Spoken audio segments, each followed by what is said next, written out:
I often hear myself saying, "See you later," after those words, but my husband never came home. He vanished without a trace, and despite the police's best efforts, he was nowhere to be found. He just ran away, didn't he? My sister's voice haunted me with those chilling words. Maybe he got tired of you. My name is Ella, and I was born a twin. My sister, Charlotte, and I share the same face. But our parents have always favored her. Dad, Mom, please give me some money. I'm going out with friends, I would plead. Have you already spent your allowance for this month? My father would ask.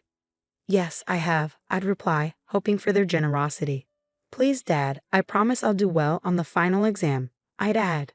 All right then, here you are, he would say, handing me the money. Yay, I love you, Daddy, I'd exclaim, grateful but always feeling the sting of favoritism. Charlotte, with her cutting charm, always received the best of everything. Our parents spoiled her endlessly. Meanwhile, I, quiet and reserved, was often neglected. Dad, I need to buy a reference book for my science homework, I'd ask. I already gave you this month's allowance, he'd respond. Use it wisely. Oh, okay, I'd reply, resigned. Charlotte's selfishness grew, and she began to want everything I had. Hey, Ella, I like your outfit. I want it, she'd say. What? No, please don't open my drawer. I bought this with my own allowance. I'd protest. I'm sure it looks better on me, she'd insist. I'll take it. Hey, give it back to me, I'd demand. Mom, Ella's being really mean, she'd complain. Ella, be nice to your sister. Just give it to her, my mother would say, ignoring my distress. But why? I'd ask, feeling the injustice acutely. My parents always listened to Charlotte and disregarded my feelings. Whatever she wanted, she got. My possessions were taken from me at her whim. I endured it all with quiet patience. Fortunately, after graduating from college, I landed a job far from my parents' home. I rarely had to see them or Charlotte anymore, which brought me some relief. However, growing up in her shadow had left me lacking in self-confidence, and I had never engaged in anything that brought me joy. My life became a series of diligent, steady workdays. It was during this time that I met someone who would become my future husband, Daniel. We often met for business discussions, and he'd hand me documents with a polite, "Here you are. Please review the document." "Thank you," I'd reply, trying to focus on the task at hand. "Wow, you've gone into such detail. I hope it will be useful," Daniel said with a warm smile. "Of course, I'm always grateful to you," I replied. "If you'd like, would you be interested in having dinner together sometime?" "Dinner? Oh, sure," he responded, his eyes lighting up. I had never had a dinner alone with a man before, so I assumed it would be just another business meal. But as time went on, Daniel began inviting me out more frequently. One day, during a quiet dinner, he looked at me with a serious expression and said, "Ella, would you be my girlfriend?" "Me? Are you serious?" I asked, my voice trembling with disbelief. "Yes," he said, taking my hand. "You're a beautiful person, inside and out. I love everything about you." His words took me by surprise, and I couldn't believe someone felt that way about me. A wave of joy filled my heart, and I found myself saying, "I'm so happy." "Thank you, Daniel." My eyes welled up with tears as we officially started dating. Daniel was a hardworking and sincere man. He worked for a major company and earned well, but he wasn't a spender. He lived a solid, grounded life. After a few years of dating, we decided to get married. I became a full-time housewife and moved in with his family. "Mom, Dad, this is Ella," Daniel introduced me. "She's part of the family now." "Welcome, Ella," his parents said warmly. "I hear you're a hard-working girl," Daniel's parents said warmly. "We're going to be family now, so don't be shy, okay?" "Okay, thank you for your warm welcome," I replied, feeling relieved that they greeted me with smiles. They ran a small business and had a spacious home. My in-laws and I quickly developed a great relationship built on mutual respect. "Why don't we all go out for dinner today?" Daniel suggested. "Anything you want to eat, Ella," his mother added. "Really? I feel like Italian would be good," I said, excited. "Italian sounds great," his father agreed. "I heard there's a new restaurant that just opened across the street." "Yeah, let's go there then," Daniel said. "Ella, order whatever you like," his mother encouraged. My in-laws were incredibly friendly and always made me feel happy. As we settled into our meal, Daniel's mother handed me a necklace. "Ella, this necklace would look lovely on you. I used to wear it, but I'd like you to have it," she said. Wow, it's beautiful, I said, touched by the gesture. Thank you so much. I'm glad you like it. You're my daughter now, she replied with a warm smile. I felt truly blessed to be part of a family with such kind and loving people. It was a world away from the conflicts and neglect I'd experienced with my own family. I had finally found a home where I felt safe and a family that truly appreciated me. I believed this happiness would last forever. But then the unthinkable happened. Has Daniel come home yet? I asked, my voice trembling with worry. No, my mother-in-law replied. I've tried to contact him, but he hasn't returned any of my calls or messages. It's too late now, I said, my heart sinking. Do you have any idea where he might be? No, I can't think of anything, she said, looking equally troubled. I'll check with his friends. One day, out of the blue, Daniel vanished. He left for work and never came back. I reached out to his coworkers and friends, but no one had any information about his whereabouts. I reported his disappearance to the police, but they had no leads. I was terrified that something terrible had happened to him, perhaps an accident. The sudden and unexplained absence of my husband shattered our peaceful, happy life. I was overwhelmed with anxiety and despair, not knowing what to do next. All I could do was wait, day after day. My parents-in-law sat on the sofa, their faces etched with worry and tears. Where could he have gone? They lamented. I can't believe he's just disappeared like this. Nobody knew how or why this had happened. I couldn't shake the feeling that maybe I had done something to hurt him, even if I didn't realize it. The thought that it might be my fault gnawed at me. Seeing my own sadness reflected in their eyes, I began to question if I had somehow brought this upon myself. If it was my fault, would there still be a place for me in this house? We had come so far as a family, and I truly believed this was where I belonged.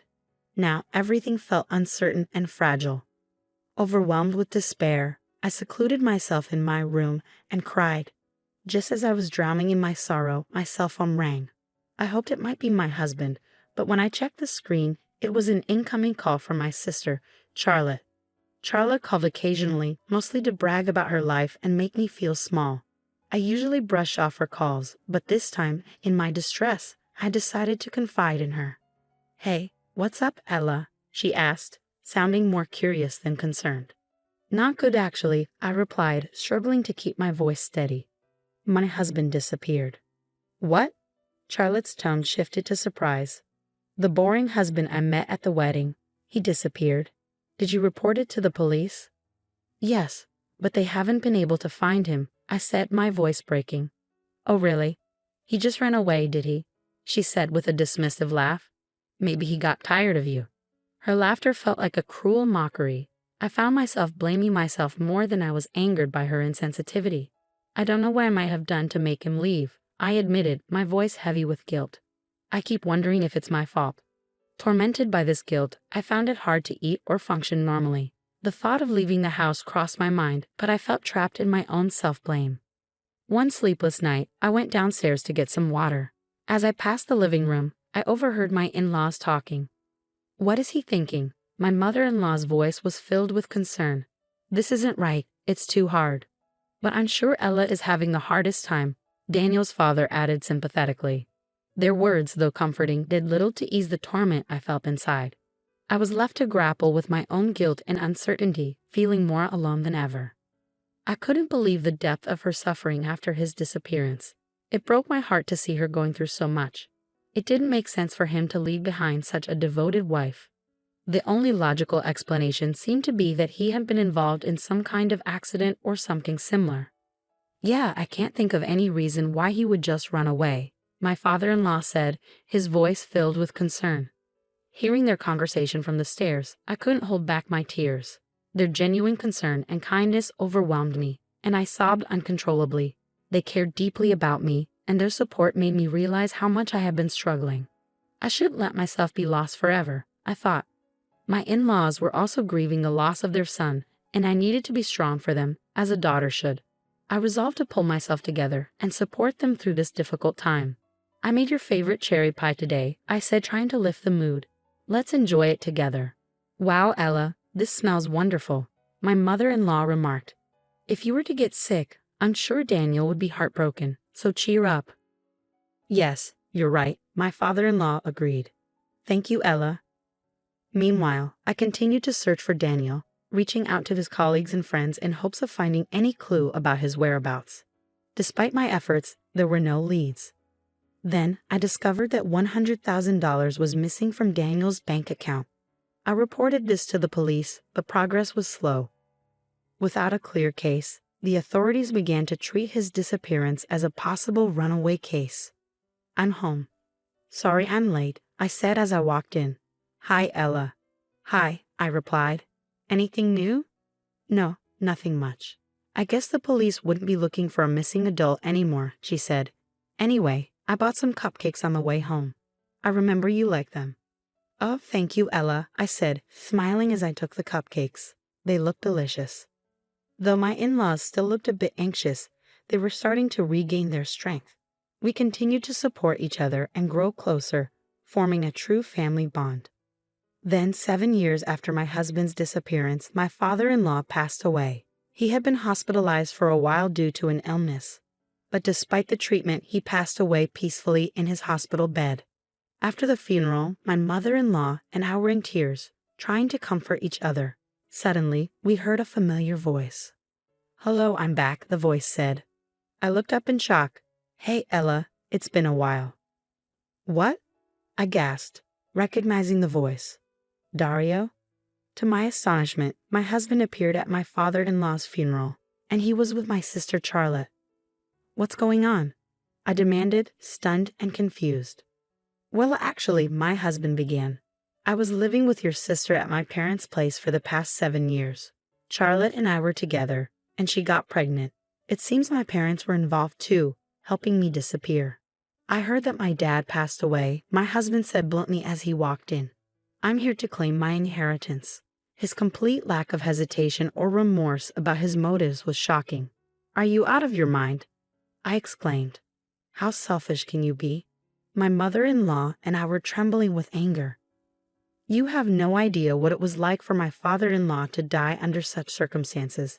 He passed away burdened with worry, all because of you. I initially devoted myself to you, Ella, my husband continued, but no matter what you did, you were always too lame. It was no fun to be with you. Yeah, right, he added dismissively. Ella, you were always super boring compared to Charlotte. When I met her, my life changed. She was perfect for me. I felt truly happy with her. Unlike with you, I was able to have a child with Charlotte right away. He tried to justify his infidelity with excuses that felt too selfish to bear. My sister, who had never worked a day in her life, had discovered at our wedding that my husband had a good job and a stable income. She had approached him behind my back. You thought you could just take my things like you used to, my husband sneered. Some good money this time, right? Well, it's clear you were only after what you could get. Whatever, he said, shrugging off the conversation. As the son, I have a right to inherit my dad's money. I'm entitled to it. Exactly, Charlotte chimed in. He's got a right to what he's entitled to. So hand over the money. It seemed that my sister had brainwashed him into coming to his parents' house to demand the inheritance, showing a complete disregard for the situation and the people involved. I can't believe he's become such a pathetic person, I thought, feeling a surge of anger. That's enough. It's not going to happen, my mother-in-law said, her voice shaking with fury. No matter how many times you ask, you're not getting the money. Why not? It's my money. My husband protested, his frustration evident. I don't care how many times you ask. Go home, my mother-in-law insisted. I'll be back, my husband said, determined. Prepare my money for me. My mother-in-law was so enraged that she chased them out, but they started following us around, demanding what they believed they were owed. Hey, just give it to me already, my husband shouted. I have to pay back the money, my sister added. I don't care. It's my father's money, and I'm the one who's supposed to get it, my husband argued. Yes, you have to give it to us, my sister chimed in. Why should I give you anything? Now leave, I said firmly. Despite my repeated requests for them to leave, they refused to back down. Just as I was about to confront them again, my mother-in-law emerged from the back. Are they here again? She asked, her expression one of disgust. Yes, I replied. My sister, clearly infuriated, lashed out at my mother-in-law. Your son is begging for money, and you're just acting like this. My son is dead, my mother-in-law retorted. Huh? My husband and sister were momentarily speechless at the firmness in my mother-in-law's voice. There's a grave in the backyard, she declared. What? No way, they exclaimed, rushing to the small cemetery in the woods behind the house. The gravestone there was indeed inscribed with my husband's name. 7 years had passed since his disappearance was officially declared, and he had been legally declared dead, allowing my mother-in-law to inherit the entire fortune. As they stood in shock, my ex-husband and sister were frantic. Hey, I'm alive. You see me right here. Yes, he's alive, my ex-husband screamed in panic. So we should get the money, right? Well, you're quite lucky, I said coldly. I'm not demanding any alimony from you for cheating because as far as the legal system is concerned, you're already dead. What alimony? I snapped. If you keep following me around asking for money, I will handle this more harshly. Hey, wait, my ex-husband protested. I'm your son. It's my money, and this isn't fair. My son is dead, my mother-in-law replied firmly. You're his mother. How can you be so heartless? Look at him standing right here, he cried. If my ex-husband were still alive, I'd be suing him for alimony. After betraying his family, he'd have a lot. Well, too bad he isn't alive, I said coldly. So I'm not giving you any money. Now leave. My ex-husband and sister tried to play the victims, but we rejected them firmly. They left, disgruntled by the mention of alimony. Soon after, my parents came to me, tears in their eyes, claiming they were in dire straits. We're in a lot of debt and need your help, they pleaded.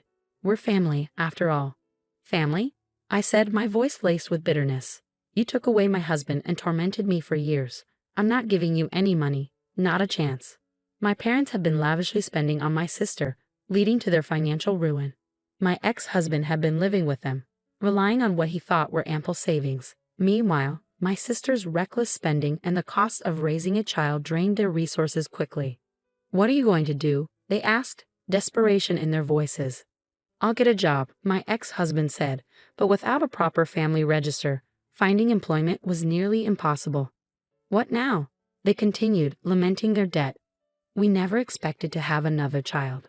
I didn't think I'd get pregnant again either. But it's your responsibility, I said, feeling detached. Do something about it.